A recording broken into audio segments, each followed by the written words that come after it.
내일부터 보증금 6천만 원 이상, 월세 30만 원 이상 임대차 계약에 대해서 전 월세 신고제가 시행됩니다.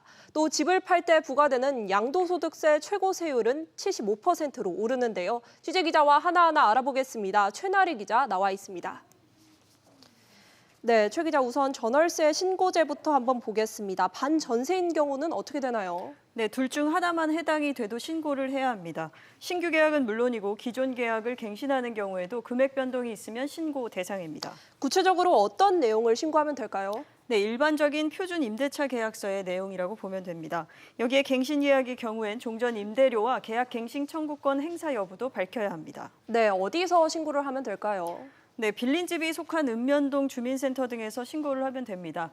집주인이 신고를 해도 되고 세입자가 해도 됩니다.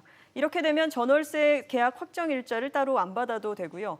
정부의 부동산 거래 관리 시스템에 접속해 온라인으로도 신고를 할 수가 있습니다. 네, 만약에 신고를 못하거나 안 하게 되면 어떻게 되는 건가요? 네, 최대 100만 원의 과태료가 부과가 됩니다.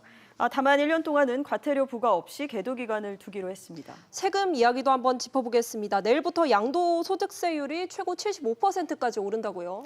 네, 지난해 정부가 다주택자 양도세를 강화하는 방안으로 세법을 개정했었죠. 내일부터 시행이 되는 겁니다. 오늘까지 적용하는 중과세율은 2주택 10%포인트, 3주택 이상이 20%포인트인데 내일부터는 10%포인트씩 오른다는 겁니다.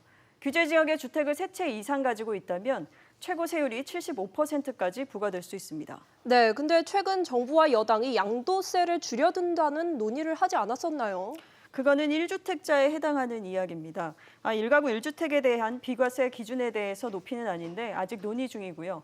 다주택자의 세금 부담을 높이는 기조에는 변함이 없어서 예정대로 시행이 된다고 보시면 됩니다. 네, 또 재산세와 종합부동산세 기준일이 당장 내일 6월 1일인데 이건 어떻게 되는 건가요?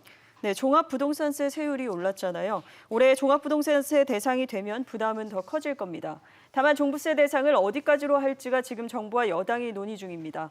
재산세는 세금 고지서가 7월, 종부세는 11월에 날아오는데 그 전에 정부와 여당의 논의가 마무리가 되면 세금은 그 기준을 적용해서 부과될 전망입니다. 네, 잘 들었습니다.